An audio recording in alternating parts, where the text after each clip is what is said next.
Otherwise, thank you all so much for joining us. We'll go ahead and begin. So right now we are showing a nice slide of all the presenters today, and we're so glad to have all of you on. Thank you so much for being here. Dan Garrett, you're such a great friend of the company. We love working with you, so thank you so much for sharing your knowledge here. I'll give you guys a brief second here to go ahead and introduce yourself, and we'll go from there. So, good morning, everybody. I'm Dan Garrett, co-founder and managing director of Advisor Digital, and really look forward to a chance to present what we've got here and hear back from you what kind of questions you have. Kevin? Hey, good morning. Oh, my apologies. Go ahead, Okay, Kevin. go ahead, Tyler. All right, well, I'm Tyler Bannister. I'm a financial advisor with SRG Financial Advisors. We are based physically out of Missouri. So we're in Kansas City, Columbia, and then Lake of the Ozarks. Our firm's been around for 35 years. We're an independent, you could say smaller firm as far as number of employees. And so it's exciting to have technology solutions like this that can kind of put us at the forefront of professionalism and the tech side of the industry.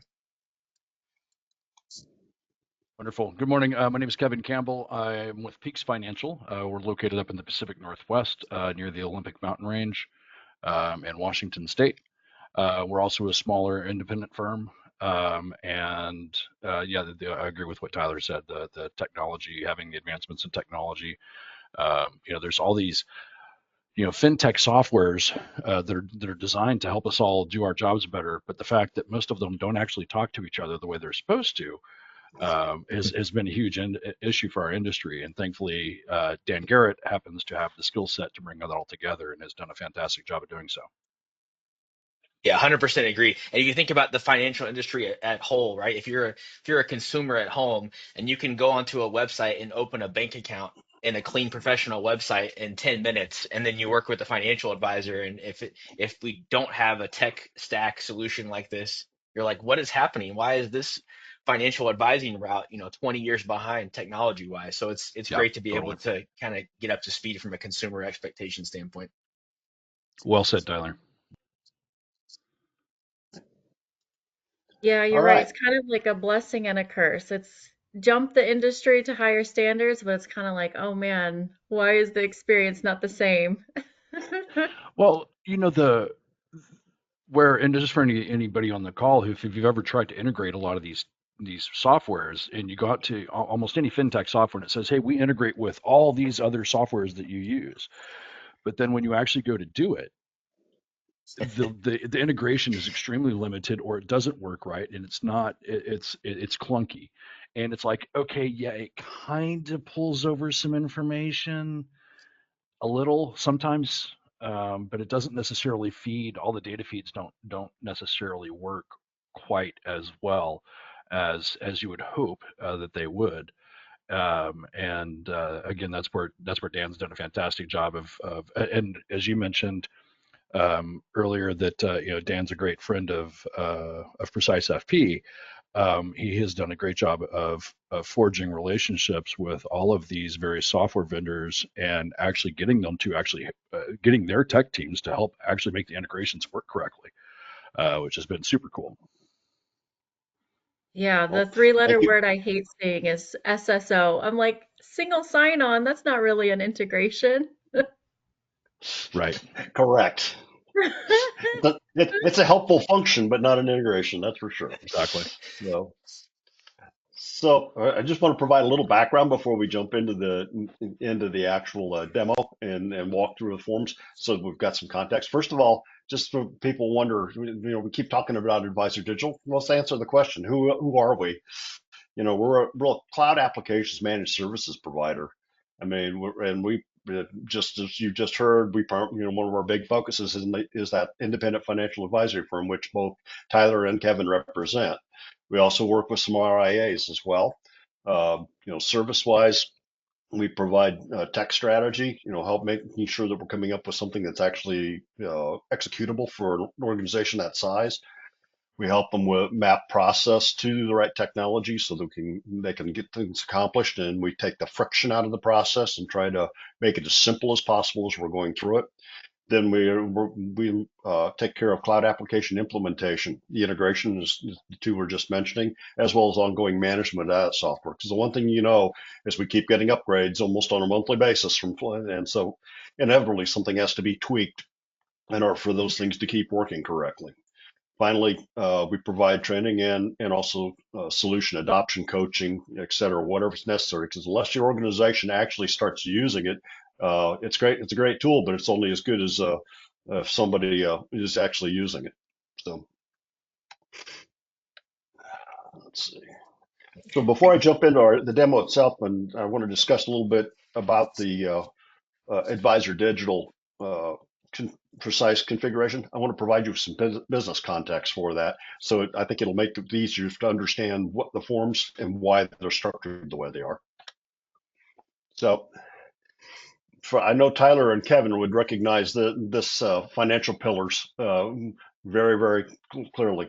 The Advisor Digital Primary Tech Stack was assembled to support the 7 pillars of financial planning, and in which wealth management, risk management, tax planning, legacy planning, cash management, philanthropy, and value-added services. What that means is we have to have a very comprehensive tech stack to be able to actually go across all of these. So I just wanted you to understand when we're talking about financial planning, some people start thinking, it's portfolio management, it's the wealth management. They tend to get focused there, not thinking about all the rest of these pieces. And so I want to make sure that we're setting context here, that we think of it this broadly. And Dan, one thing too is, it becomes cliche even when we say it, and it's true. We're a comprehensive, independent financial planning firm where we're Exactly. looking at all these pillars. We're actually doing planning work in all of these areas, right? And so it's one thing to be able to say it, but then to be able to have the technology that works together to be able to provide those solutions is another thing. So it makes this feasible regardless of the size of the firm, and to do it in a professional way. Appreciate that added there. So let's take a quick look at the primary tech stack, just so you understand what's integrating and interacting with Precise, so that we've got some context for this. Is always the case, the CRM is the heart of the structure. We support both Redtail and WealthBox, although the majority of Advisor Digital clients are on Redtail right now.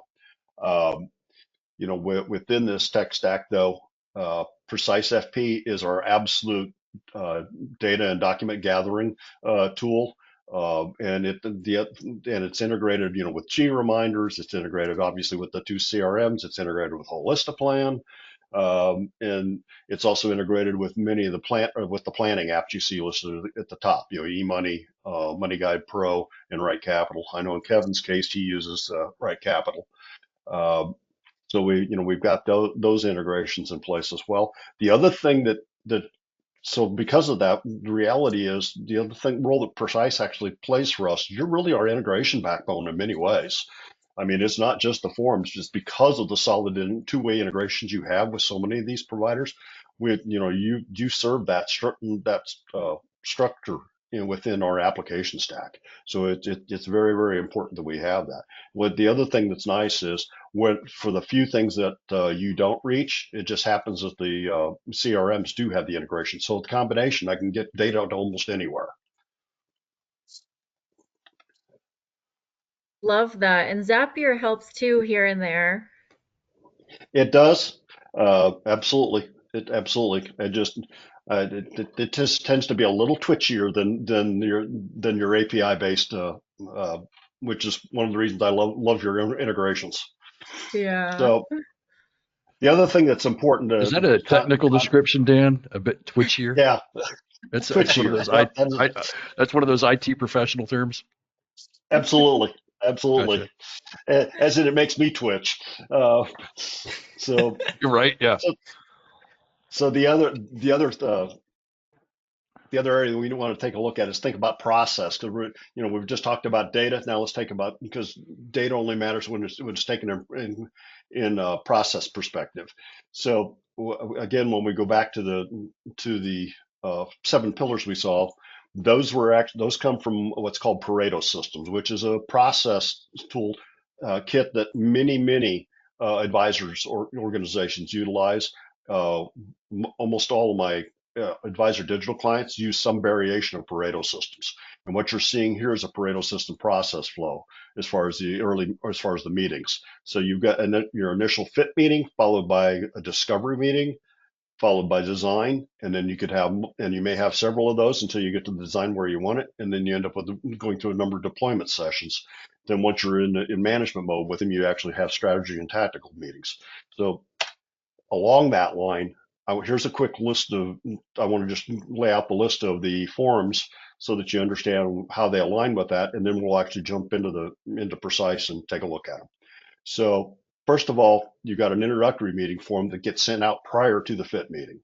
And a lot of times, depending upon the configuration one of our clients asks for, that may be automated where the meeting gets signed up and G reminders that automatically triggers the execution of that introductory meeting, so it gets sent out during the fit meeting. What's important to you gets used.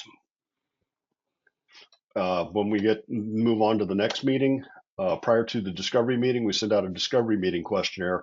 That's where we start actually going after what we can refer to as form data. Form is actually an acronym. It's family, occupation, recreation, and money. And it's a very broad area, and there's a lot of detail that gets collected over the lifetime of the client. There's a bunch of what we want early on because it's necessary to really understand what they need. But those really drive, some of the data configuration that was necessary within our data set. So we'll talk about that some as we're going forward. On the design side, one of the important things that goes out prior to the design meeting is our onboarding data and documents. That is our most intense and data saturated environment, and it's just because that data is necessary before we can actually get the account set up so we can actually start moving assets. So that's what's there. Getting to know you is really taking another slice into the form area. You're starting to not wants, needs, some of the preferences that the client has. Another key thing other key form here that we'll talk about is the beneficiary data.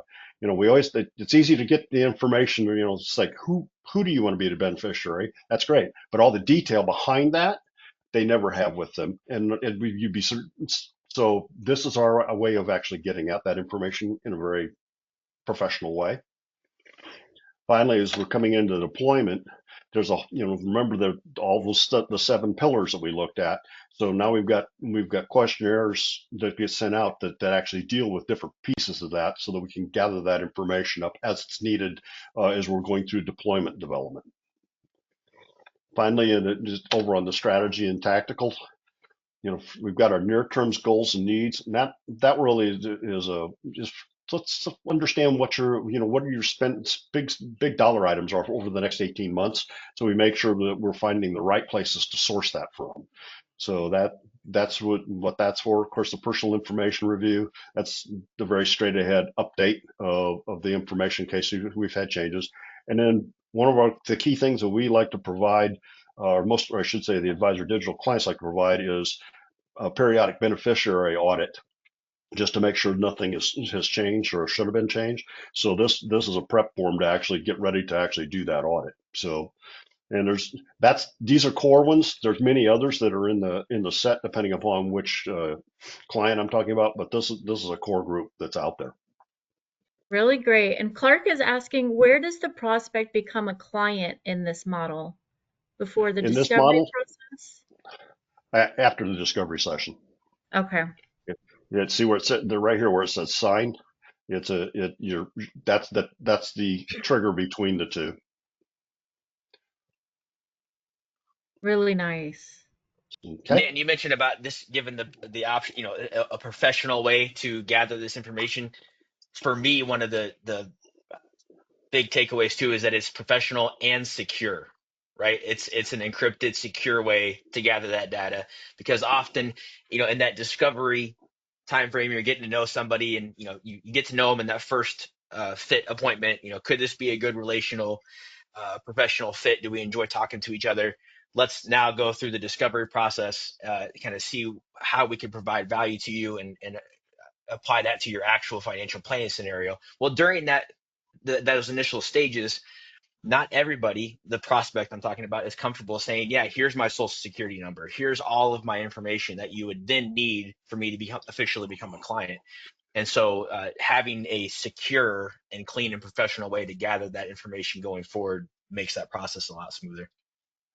Yeah. The other thing too, from a design strategy standpoint, is these forms are laid out to gather the particular information and just the amount of information that's needed to support that meeting, so that we're not hitting them all at once with a huge, what looks like a huge form that the data is not going to get used until much later in the process. We're going to need it, but we Mhm. don't need it right now. To traditionally, this was a couple of large PDFs. I mean, personal asset managers with like 22 pages, and usually the client only needed to fill out a few pages within it, but it looked a little overwhelming to them. So Yeah. instead, what we're doing here is we're feeding it out there in very small pieces. It's bite-sized chunks. Yep. Yeah, for me too, like you can probably, I'm sure a lot of people on the call can think of that the business model where maybe an insurance only professional would come sit down and there's a whole hour meeting and they're just filling out some booklet of all this information, and it's like that's how you spend your whole hour, right? Is just giving them data. Um, and so I, you look at having the ability to gather this, maybe not during the course of a meeting where you want to talk about meaningful relational things that are important to the planning, and then get the data in a more direct manner. If you think about the healthcare side of things, you have direct primary care physicians where they kind of cut insurance out of their process to provide actual care. And ultimately, from a philosophical standpoint, that frees them up to actually spend time with their patient and have the meaningful conversations and not spend it on filling out insurance forms and all those pieces. So this kind of functions in that sense. And then to your point too, as far as the bite-sized chunks in a lot of these forms, not everything is always required, right? And so they might give Right. them the option to. So along the way, these prospects and clients are having the opportunity and the option to provide information. And sometimes they might provide more than you even need, and it becomes helpful, but it's not necessarily forced upon them. So it makes it a smoother process than saying, here's your 10-page PDF, fill out every single line, or we're not going to let you proceed, right? So yeah. Oh, one other thing from a implementation standpoint too, for anybody on the call. Like, so if let's say you do get some of that information from the clients just during the natural course of getting to know them, you can actually go in and pre-fill that, right? Even if it's through your CRM, and then when you send the secure form to the client through PreciseFP, the data you have gathered will already pre-fill, so the client's not having to give you the same information multiple times. I think, Yep. Tyler, if I can, I think that's a really good point to iterate here, because I'm betting that there's people on the call that are going, "Wow, this sounds like we're putting a lot of work on the client." And the way we're implementing this in our office is that we have some people that are very sophisticated and very comfortable with technology. And when I say sophisticated, I mean they actually understand what they have. They understand that they have a Roth IRA, they understand that they have a Roth 401k, and they understand the difference between those two things.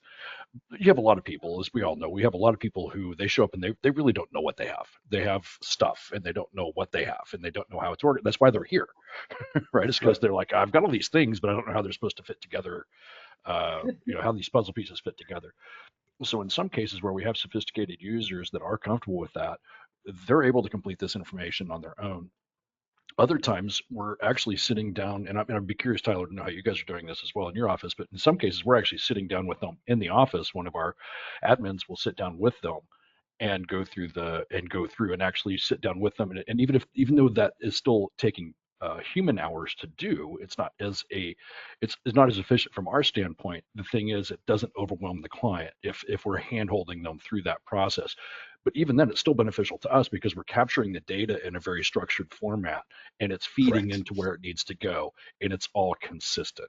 Yeah. Everything's getting answered consistently. People aren't manually typing stuff in that's going in different, where the data fields are inconsistent and all that. There's still benefit to even doing that because it's just a very structured flow. I 100% Okay. agree, right? So the way these forms are structured, you could fill them out in person easily. And to your point, Mhm. instead of having to go in and create a new client in Redtail and go, hey, where's that field go? And you gotta, and it can be clunky inside the CRM.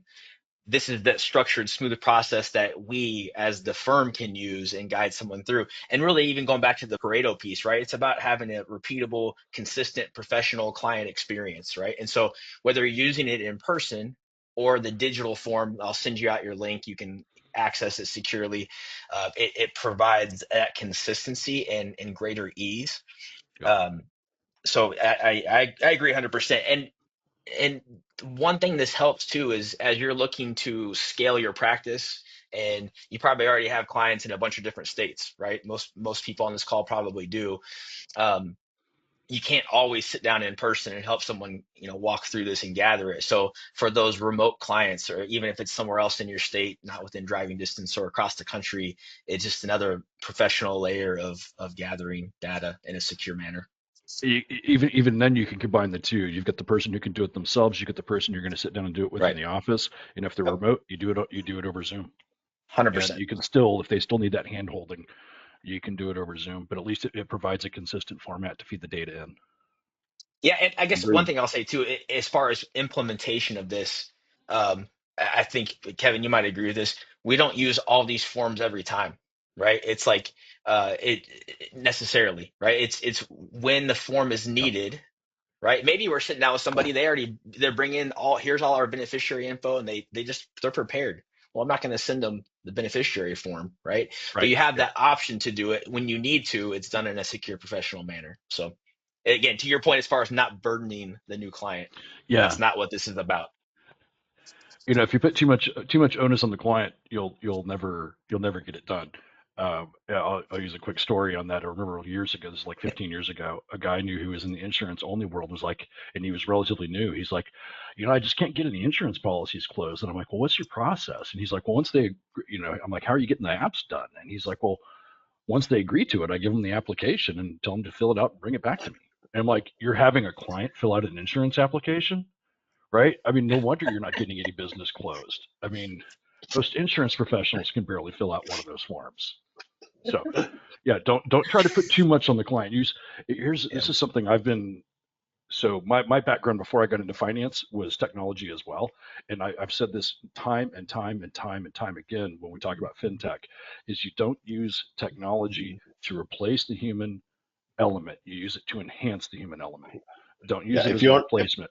If you try to yeah, replace it, you will fail. yeah, Kevin, if we aren't taking friction out of the process, Yep. then we aren't doing it right. And that's exactly Yep. what this is all about. And that's what we've tried to stay focused on as we've built out this environment. Let's jump over to the demo area so we can actually show a few of these forms we've been talking about. So, but just to make it simple here, I'm gonna and to make it so that we can see just some of the strategies behind the design, I'm going to go ahead and bring up the introductory meeting questionnaire just so that we can. I'll bring it up review process here. Yeah, what I love too that you guys mentioned is all of this is automated. There's a process in place, but it's still personalized. You can put in that front end work to automate as much as you can, but it's still going to drop off things when needed and adapt to each person, which some people get scared of sometimes, that it won't be personal if everything is so, strategied out. Well, it's still people first, and that's the main thing.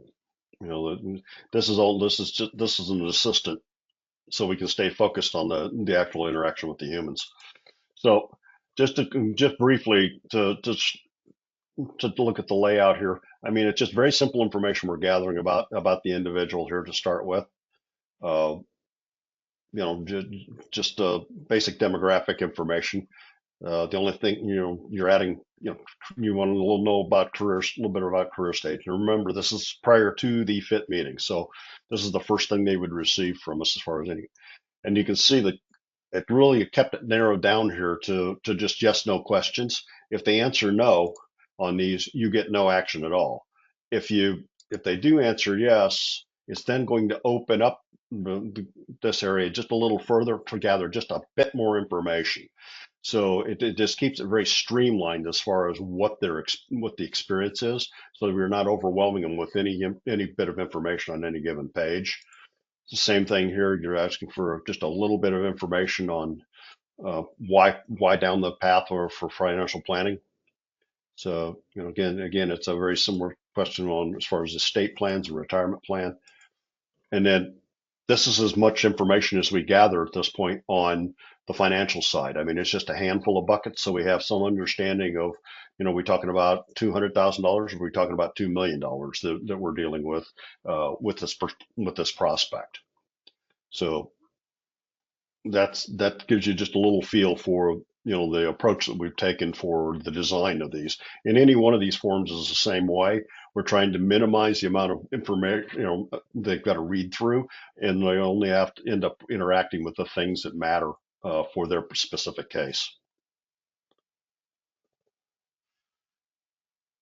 I have a Tyler or question. Kevin? Sure. You did mention you're asking, is there an estate planner that you're working with? Is there a financial advisor that Hmm. you're working with? Did you custom map those into the professionals area in Redtail or what or Wealthbox? Yeah, they are. I mean, Okay. if they can be, we haven't, because that isn't the way we're using this at the moment. But they could be. That's what I should say. We have a whole we built. There's a whole nother section that we built out around your professionals within the data set. The data set within the Advisor Digital stack is fairly heavily modified and expanded just because of the needs because of all that form data, the family, occupation, recreation, and money. Uh, so we started with what was in there as the baseline, but then we expanded on it. Yeah, so just so everyone knows, PreciseFP comes with those basic automatic connections. Let's say with Redtail, it's 100 plus. But what Dan can do and what he does do often is adds to that. So he'll build out 101, 102, 103, and custom map it so that that way when data is entered, it'll automatically feed over as well once that export is done. Yeah, let me think this might be helpful. I can just pop open the profile here for a second, and that gives us a little idea here of what we're looking at because you'll suddenly recognize that there's quite a few more pages in this data set.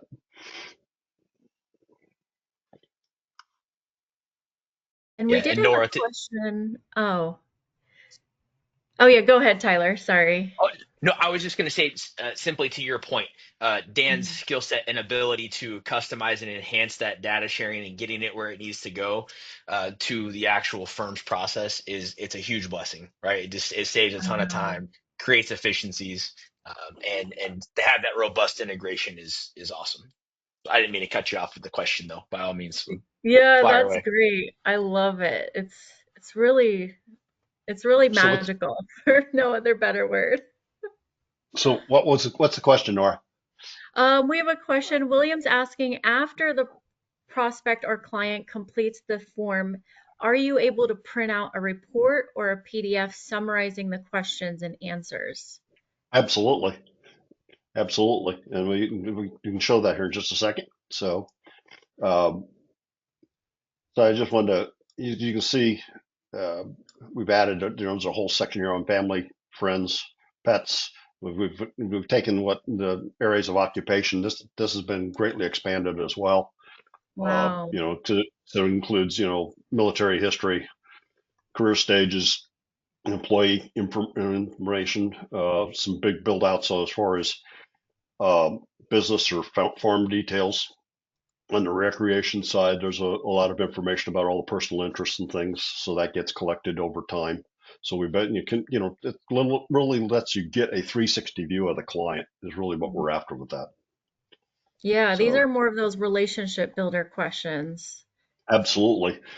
And the thing to keep in mind, some of these things don't really have a home within the CRM, and they really don't necessarily serve a purpose over there. So we need it. There's somewhere where they need to reside because we want to make sure we understand it and have that. So again, PreciseFP serves as actually it's a superset of the data that's in the CRM. So this is really our biggest database as far as all the categories of information that's collected. Hmm. And like Kevin So mentioned, it's not so much going to this tab and scrolling down. It's just one scroll of all yeah. this information. Yeah. So, I mean, that just gives you some idea. You can see we've blown, much more on estate planning. You ask about the profession. There's a whole section here on professionals. Uh, and so there'll be information to be collected on all of those, which is it's built upon, what was already in the core of the data set. And again, to reiterate, that's a really long list of a lot of information. No one is forcing the client to sit down and go through all of those categories, or we're not forcing responses on those areas No. at any point, right? It's just about if you to give them the opportunity to share this information because it can be very helpful for us being better planners for them to know them better. But it is not a sit down, fill this out over 3 hours on your computer requirement. Yeah. And if we want to enter it in again from having a database and know your client standpoint, obviously as the firm we can go and enter those in too from a data collection standpoint. So to just quickly answer the question on whether or not they can be printed, I'm back in on and literally just hit the print button here after I had opened that engagement, and it's going to first thing it's going to do is format it as a PDF. So I mean, it's just straight ahead.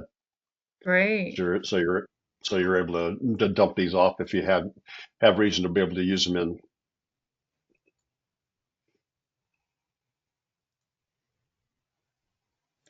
Yeah, I think that's useful. We have another question. Do you have a template already synced to the outside application, for example, eMoney, or do we have to set up the connection ourselves? Oh, now we're talking about the integration side. Uh, so, cause yeah, that's really done through the integration mapper. Uh, Mhm. and so yeah, you would need to make sure that you've got that set up correctly. So, but yeah, that's the integration mapper that's used for each of those. If I was to look at that integration mapper and see that we had a field that was missing, which uh, I'm pretty certain from everything that I've already got configured it isn't. But if there was a piece of software that we were integrating to that where the mapper had needed a field that wasn't there, it's easy enough to add, so we can make sure that happens. So, all right, so let's back to the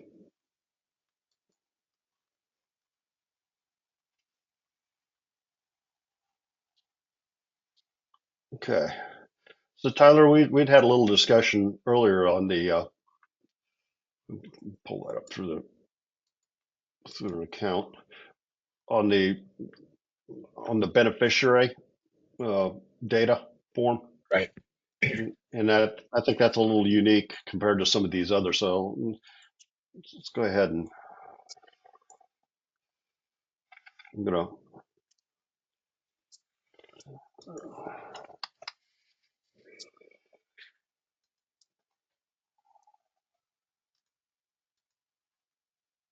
Yeah, and I'll say this while you're pulling it up, in practice, when we're onboarding new clients, probably the number one piece of information that they never have readily available is their beneficiary details.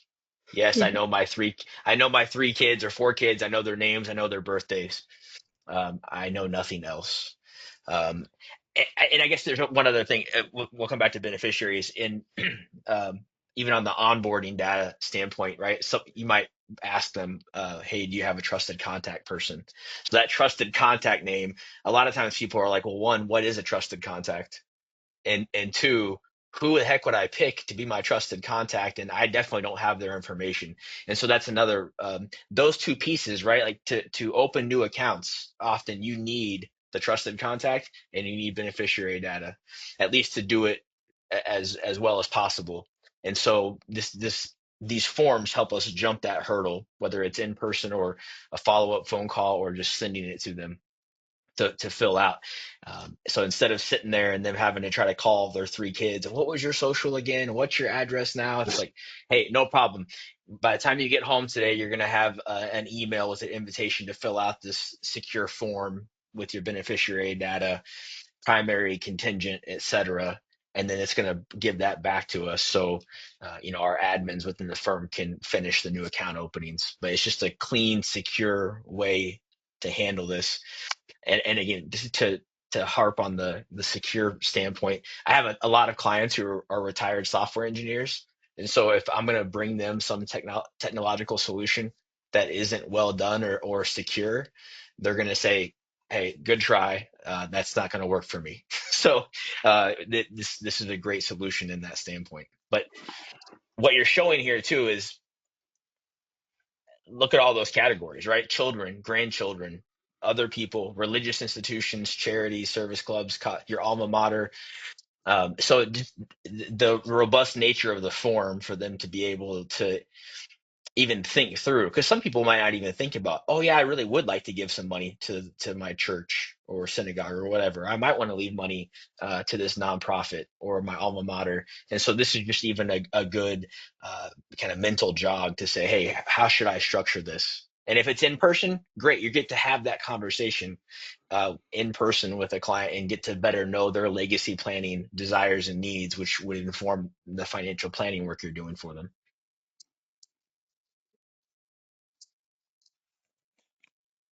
Yeah, so as you can see, anything that anything that we already had collected, and remember we go through a lot of this form data collection uh, during our discovery meeting, just our second meeting.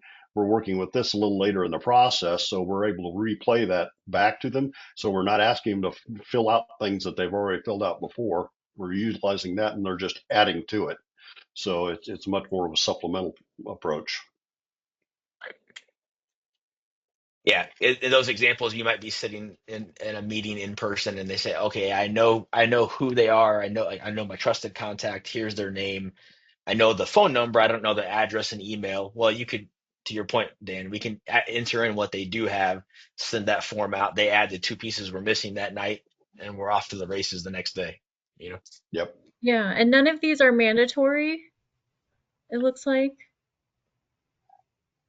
We purposely have not made them mandatory in the system. That way, if they get Okay. partway through it, I want them to be able to fill in the pieces that they can, so that when they get together for the meeting with the client, they can then get it finished. If otherwise, making some of these fields mandatory, they get stuck as far as Mhm. the way it progresses through the system. So we've experimented with it a lot of different ways.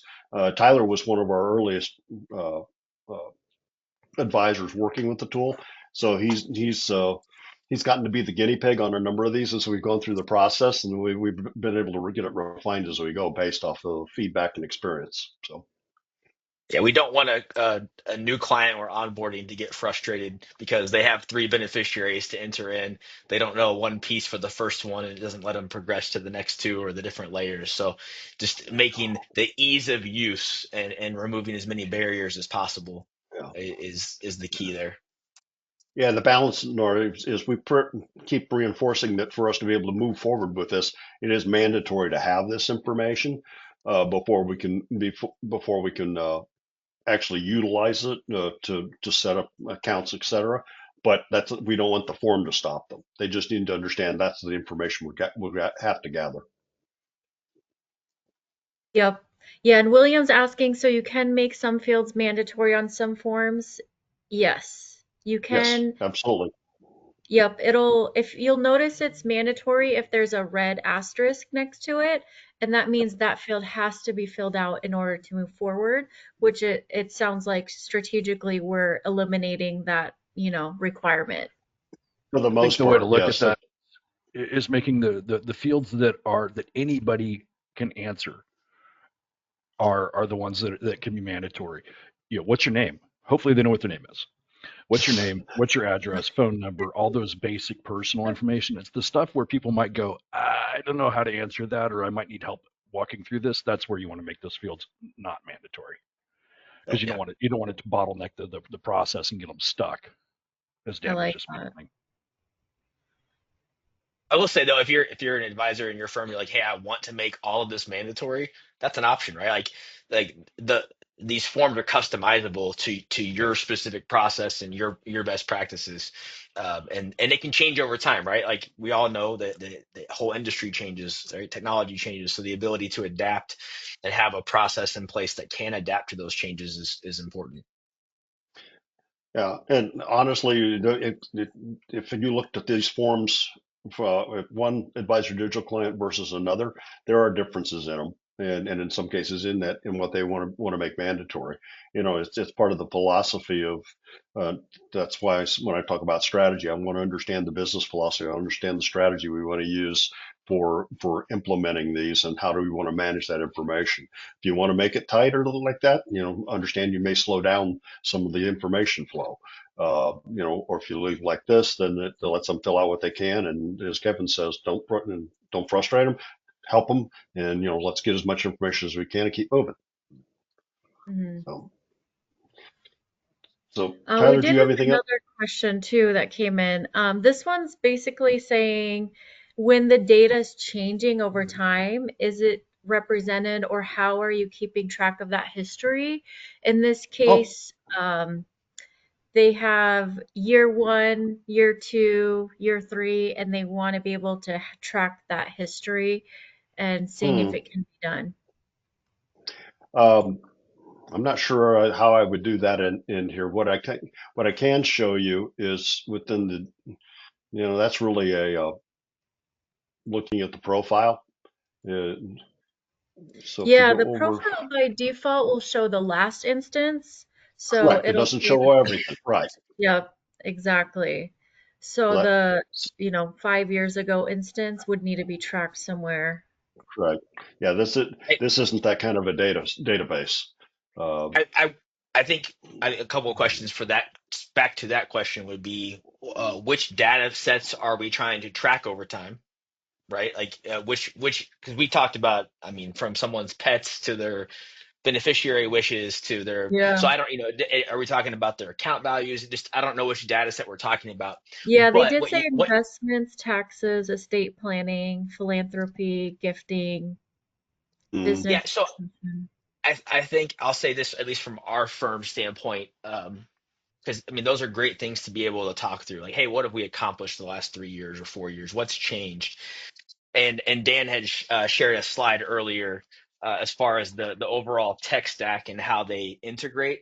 And so one thing that we have been using at our firm with clients is a secure vault solution through Future Vault that allows us to digitally organize. It's a planning tool, as far as working with a client, but it's also a great way to organize and archive someone's, man, just their life, but especially financial life. So there are areas in there where, Dan showed earlier how you could create the PDF of these forms. It'd be really easy to say, hey, here's this form from 2023 PDF. Boom, I'm going to put that into their future vault, secure vault for in legacy planning or whatever area you want to file it for that year. The next year, do the same thing.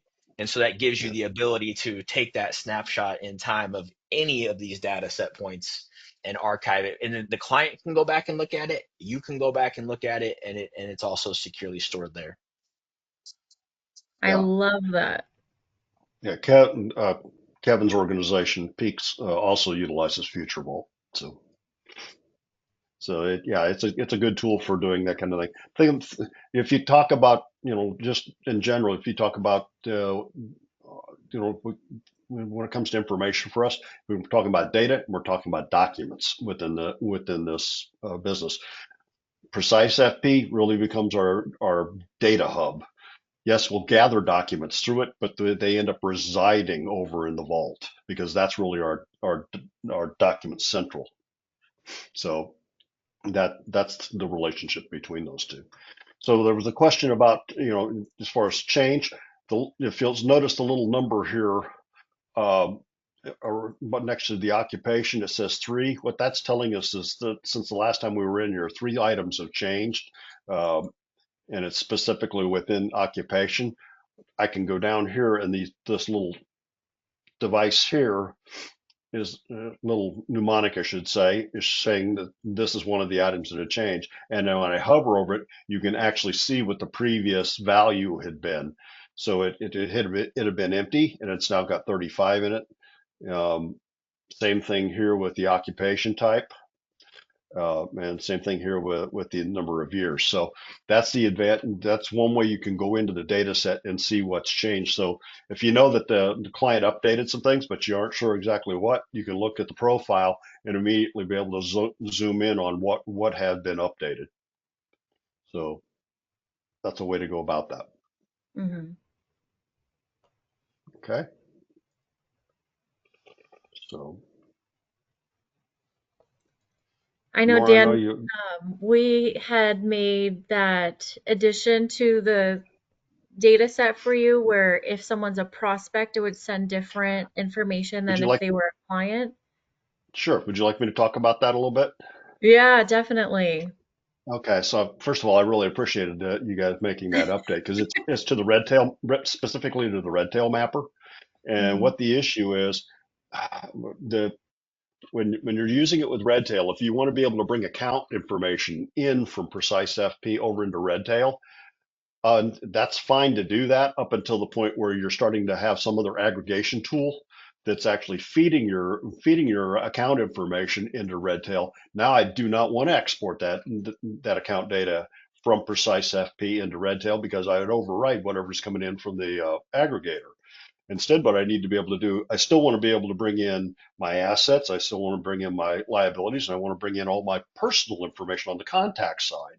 So what you guys did was build out a switch in there that allows us to, when the client is, when they're defined as a prospect within PreciseFP, it's full two-way with both including accounts. Once they're defined and precise as a client, I can export, but it'll only export assets, liabilities, and contact information.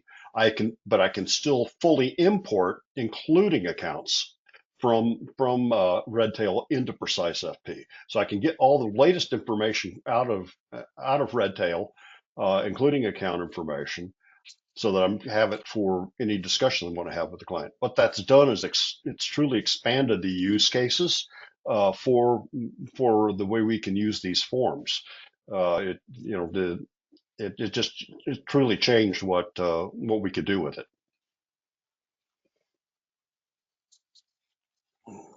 Okay. Yeah, it just makes sense. And we appreciate hearing stuff like that when you run into it. So definitely let us know as those things come about because it just makes sense when Allbridge is updating Redtail each night with those values. You don't want to Mhm. overwrite it with something that's stagnant from PreciseFP. So thank you so much for that. Yeah.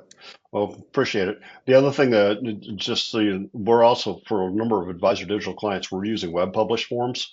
Um, to Oh, embed okay. embedding into their website as part of their marketing. Because a lot of times you've got these leads out there, whether it's some kind of document there or report that you're leading with, and that lets us use that in their website, capture the information, run it through Precise, so it gets into their marketing side over on Redtail.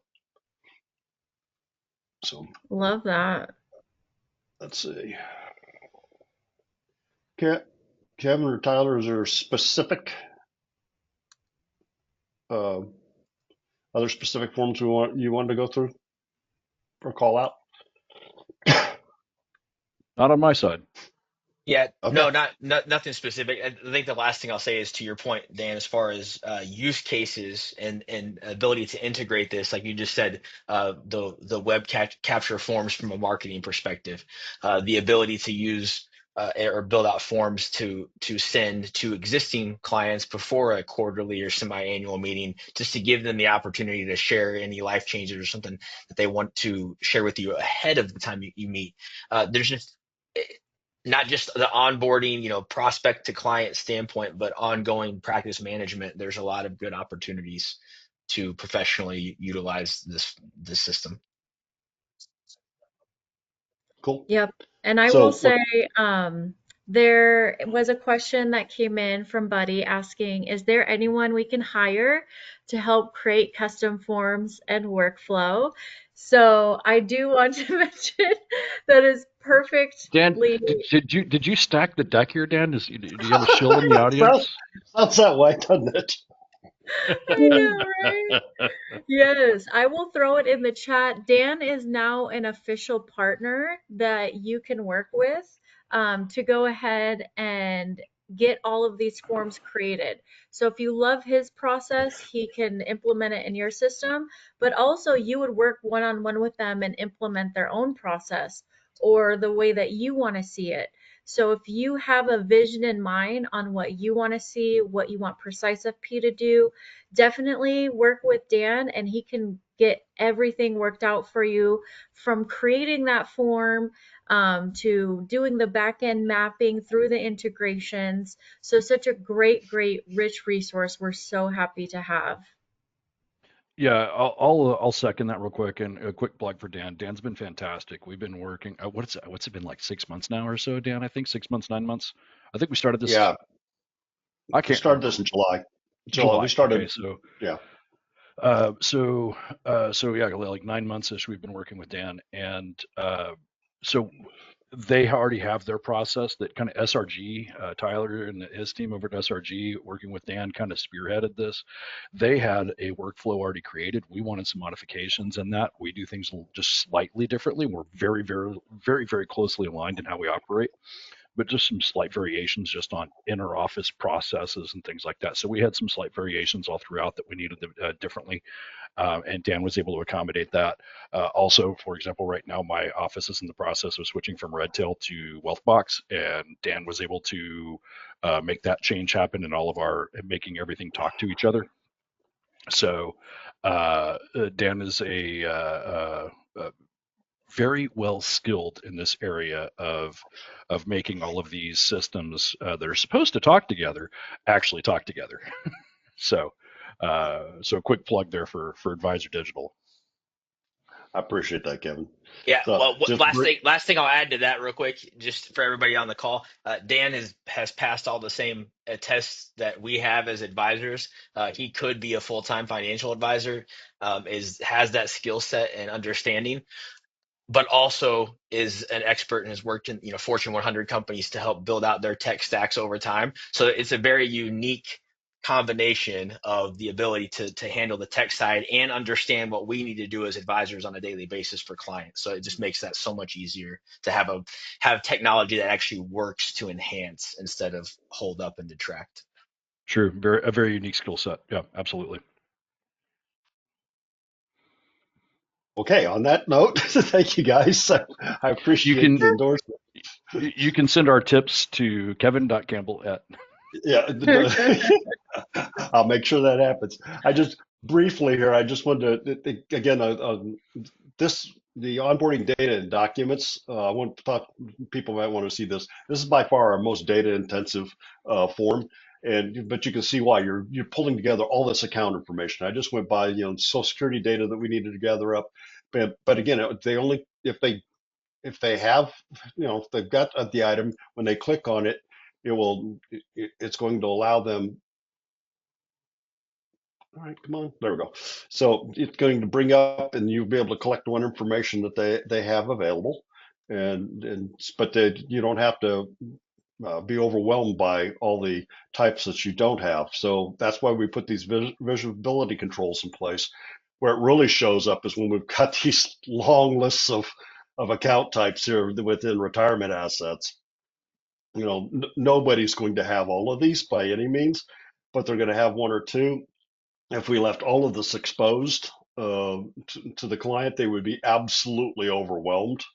And so, we really only want to put up their, so they've got the option to select the one that they particularly have. And in Kevin's point earlier, a lot of times they don't know the difference between one or the other. So a lot of times we'll go through and help them fill this section of it out. And even when they do, I'll bring up one just for That's really nicely done. I like this. Well, thanks. So, so where we do, if you notice, there's nothing here that where I'm saying it's a required field, but in reality, we know that a set of these have to be filled out correctly for the integration with Redtail to work. So uh, we don't require the client to have to fill it all out, but then from client services standpoint, they need to take a look at this, make sure all those things have been completed before they actually send it off to Redtail, through the export. Otherwise, when they go to bring it back in, it'll duplicate the account because it won't be able to match it back up. So, so there's little things like that. That's the downside, of not making it required. But it just takes a little bit of knowledge to know how to avoid that. So But Dan, pause right there. Here's a great example of why you don't make the account number required on a 401k. Because how many 401k statements never have an account number on it, right? So they, correct, if they, if correct, they had to type that in, they'd be sitting there looking at their statement for 45 minutes, going, "I can't find an account number anywhere," right? So yep, that doesn't need to be a barrier. We can always circle back and help them get that if it's needed later on. So. exactly. Anyway, Yeah, I think you that. mentioned in the beginning how everyone needs to be using these things. How do you help teams create that buy-in? Well, first of all, part of it comes down to the fact that this has to be making their lives better. If it's Mhm. not helping make their lives better, then we're not going to get that buy-in. But if it's not, then why did we do it to begin with? Um, so but a lot of times it's also helping them break out of old habits. They're used to going down a particular path, and it's like, okay, now let's use this tool instead. But in general, when it comes to adopting FP, I've not had real problems in that area because they're trying to get away from the old manual data management and pieces of information all over the place. And so once they start realizing how this helps them, it kind of solves itself from that angle. But it Yeah. does take a little bit of reinforcement. Yeah. So, so anyway, just thought that would be a. Any other questions, or I know we're getting close to wrap up time here, so. Yeah, this was great. We covered forms, we covered a demo, we covered a little bit about the data set. So definitely know that, PreciseFP has everything kind of out of the box, but you can even expand on that. And Dan is a great example of how he has really went in and taken away fields, added in fields, made things dynamic. He went into the mapping table, customized that out, built that out. So definitely lean on him as a resource if you see that as something that you're needing. And also, we have help available if you ever want to learn about it yourself. But otherwise, thank you all so much for your time today. This was so helpful. I see a lot of value was received from this, and we really appreciate it. I've got one parting comment. Is that for those of you that we originally started off with the entire tech stack that Dan has built out of all of those things. This webinar today has been focused on one piece of that, the PreciseFP piece. There's a Yeah. lot of other integrations that bring just as much value as Precise does. So I'd encourage you, if you're interested in this kind of in building, our office refers to this whole system Dan built as the Death Star, right? The Death Star is operational, right? If you there's a lot of other integrations we haven't even talked about that didn't even brush a lot of them. So I'd encourage you to reach out to Dan if you have interest in bringing your office up technology wise. Reach out to Dan and talk to him about Yeah. what all he's got to offer.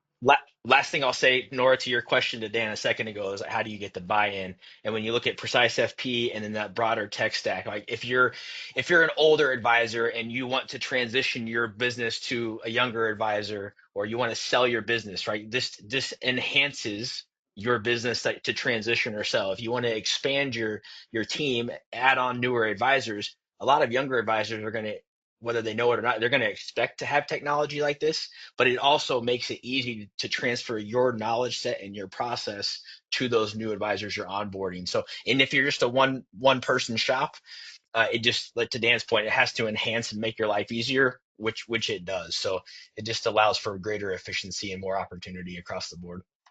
Well, thank you guys so much. I hope we can do this again in the future. Everyone, thank you so much for joining us and have a great rest of the day.